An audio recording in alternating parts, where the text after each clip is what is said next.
Hello, comics people! Today, I'm your guest host, Choknat San, and we're interviewing Ren Galeno for her new release, Sawala, or Nothing to Lose. Congrats sa yung new release. Since nabasa ko na yung mga previous works mo, and sa horror ka talaga inclined. So, bakit horror? Out of all the genres that you could have done, ano yung meron sa horror na bakit yun yung ginagawa? Siguro kasi mahilig ako sa detailed na work, and mas interesting yung or mas gamit yung detailed na trabaho kung horror siya. Yun lang naman, no particular reason. And I guess mas enjoy din siya isulat. Nanonood ka ba ng mga horror movies or more on fiction horror? Actually, while I do like yung horror na movies, hindi siya yung primary interest ko. It just so happens na yun yung nasusulat. Yung nabanggit mo yung details, like details you mean mas lumalabas yung style mo pag horror ginagawa, or details in terms of kung gaano kalalim yung story? I think mas gamit lang yung interest ko in making something na medyo meticulous or kasi madami kang pwedeng taguin if horror yung genre. So kumbaga yung mga pwedeng i-interpret differently. So dito sa Sawala, nabanggit mo na while you were doing it, you still don't know parang kung ano talaga yung mga hanggang sa kalahati na point, parang hindi ko pa rin alam yung ending. Pero eventually dumating lang naman. Ano yung naging inspiration mo dito since very specific siya sa sabong, di ba? Ano yung naging inspiration mo for this work? Or may manok ka lang? Kasi, marami kasing manok sa area namin na pangsabong. Also, di ba naging uso yung online sabong? So parang, ewan ko. Nabasa ko yung paano tinatali yung sa So, ibig sabihin, ano yun, ni-research mo or talagang alam? Ay, hindi naman. Pero kasi nung uso nga yung online sabong, parang naging interesado ako somehow. Kasi parang iba yung culture. May sarili silang language. Parang basta very, interesting lang yung concept ng sabong. And something na hindi ako familiar with talaga na to the point na alam ko yung terms or whatever. Masaya lang siya panoorin. Ano yung process mo sa paggawa, and specifically dito sa Wala? Like, ano yung nauna? Like, may script ba muna or nauna yung interest mo sa sabong, then lumipat ka sa art style? So, parang kasi, yung ginawa ko yan, wala pa ako masyadong yung sinimula ko siya, wala pa ako masyadong other works. So, akala ko okay lang yung, sige, page by page, tapos bahala na. Pero eventually na-realize ko na medyo magulo kung ganun. So, after a few more projects din with other people, a few more stories, parang mas na-streamline na din yung process ko. So, by the time na mga second or third chapter niyan, parang mas na yung process. Parang tinapos ko na yung thumbnails, and then may actual na process that makes sense na. Digital ba siya? Digital. Yeah. Gusto ko nga sana na traditional, pero alam mo yun, mahirap na. Pero yung feel niya kasi pa rin yung gaspang ng very yun yung gusto ko sana ng talaga. Like, kahit kung digital siya, mukha pa rin siya. Tsaka bagay na bagay siya sa horror. Thank you. Bukod sa Sawala, marami ka pang ginawang comics. Madami pong shorts, pero ito po yung first na graphic ko. Gaano mo katagal siya ginawa na yung Sawala, yung buong process? On and off siguro mga 3 years. 2 to 3 years. Gano'n ka kabilis gumawa ng page? So, 1 page a day? 1 page a day siguro. Generous na. Pero ito, alam mo na yung ending niya nung ginagawa mo siya?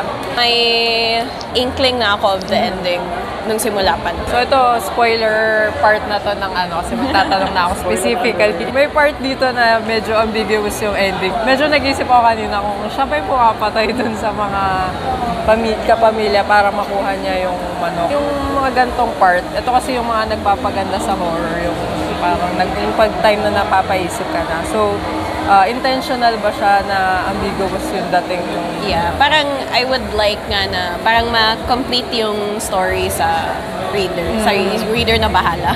Marami ka rin bang ending na naisip kung ano yung pinaka-ideal? Or ito talaga yung nag-stick ka dito sa ending ito talaga yung ending. But ayun nga, when yung pinapapasa ko na siya sa mga kaibigan ko, parang may sariling ending din sila in mind. So parang gusto ko rin naman yung ganun siya ka-interactive or parang paiba-iba siya depende sa tao.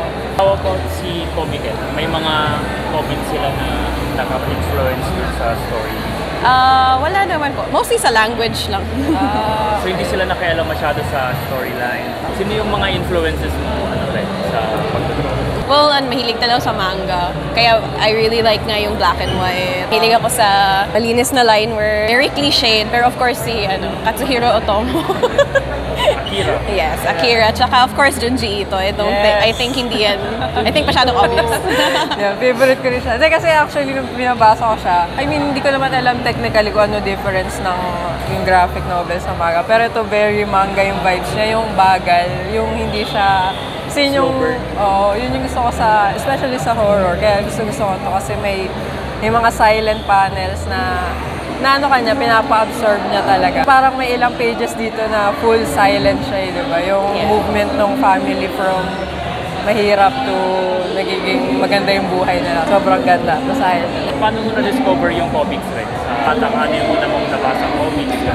Hindi ko alam kung meron kayong ganun sa Manila. Alam mo yung SF.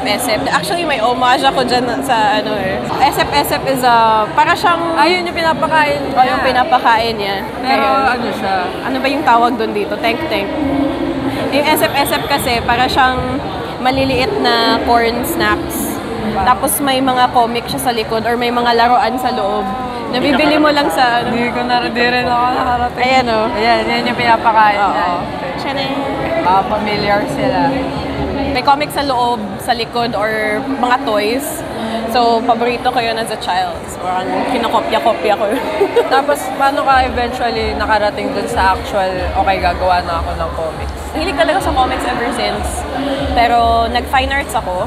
And enjoy ko naman yung painting, pero may pinagawang plate sa amin na comics. Parang, mas gusto ko. Kasi, di ba, usually sinasabi nila pag comics, parang multiple illustrations in one, Kaya, iba, ayaw. Pero tayo, baliktad. Gusto natin, marami. Masaya naman. So, nung college ka nag-start mag-comics? Gumagawa naman ako ng comics, parang comics dun sa high school yung pinapabasa sa kaibigan. Pero nag-collect ka ng comics like funny comics or Culture Ayun, Crush? hindi. Wala kasi masyadong available per se or parang yung sa ano lang yun eh. Yung mga witch. Witch lang. Yun lang yung medyo accessible sa amin. Wala naman masyadong comic stores kasi sa amin. Sa community niyo, ikaw lang comics doon? Nagko-comics or may iba pa? Yeah, so Ikaw lang? sa amongst friends, yes.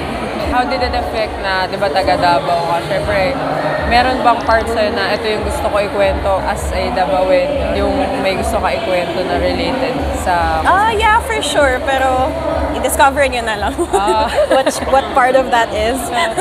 Kasi yung mga, yung mga salita na untranslated. Yeah. Sinadya siyang hindi nakatranslate. Originally, dapat kasi Bisaya, Tagalog.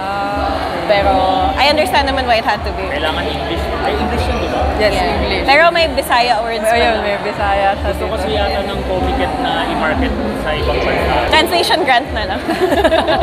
Paano mo na-discover yung Comiket or yung industry ng comics community?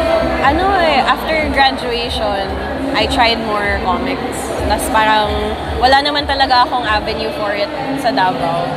Kaya pinapost ko na lang sa Facebook. Tapos parang nahanap lang agad ako ng community there. And actually, yun yung first exposure ko sa community, mga 2019. Yung medyo nagsa-circulate yung comics ko sa Facebook. Usually, di ba yung mga online, pag naging popular yung post nila, they usually go dire-diretso online na lang. Paano mo na okay, gusto ko i-try mag-print, gusto ko i-try mag-convention? Hilig ako sa libro eh. Nahilig ako dun Yung sa... feeling na yung feeling na may physical. libro. Anong reaction mo nung nakita mo na ganito yung comics sa Manila? Selos ako. Gusto ko meron din sa Davao. Comiket Davao! Yes, sana. One day. I'm sure may may kids din na wala ding idea na may ganito sa Davao or sa other regions. Sobrang importante nung may ma-expose din na maaga na, ay, pwede pala ako gumawa ng comics ng ganito kaaga. Next projects? May mga next projects ka ba after? Ha, meron sana. Kung matapos. Ano yun, indie na or ano ulit? May pick-off entry po ako, Full of Grace. Hopefully next year, pero... Horror ulit siya? Hopefully next year, pero hindi pa rin sure. Anong ma-advise mo sa mga aspiring comics creators? Matulog kayo. Matulog kayo, maghanap kayo ng oras para matulog. Para may lakas kayo, tapos hindi nanginginig kamay. Na sobrang specific. Yeah. Huwag kayo laging kape ng kape. Treat observation as discipline. Charing, pwede ba yun?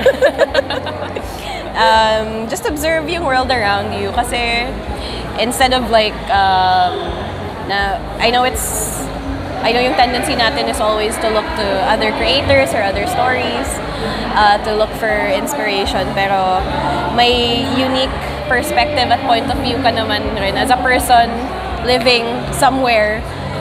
All you have to do is look around and treat mo yung observation as part of your discipline. And you'll be surprised kung anong mahanap mo dun. Yung mga social media nyo din. Ang pangit kasi ng social media ko, pero sige. Kasi yung social media ko, madali lang hanapin. Puro lang siya Insta ni Renren or tweet ni Renren. Thank you, comics people. Thank you, Ren. Thank you. Thank you. Thank you. Congrats ulit. Congrats. Thank you Sobrang so ganda much. talaga. Thank you, Comiket.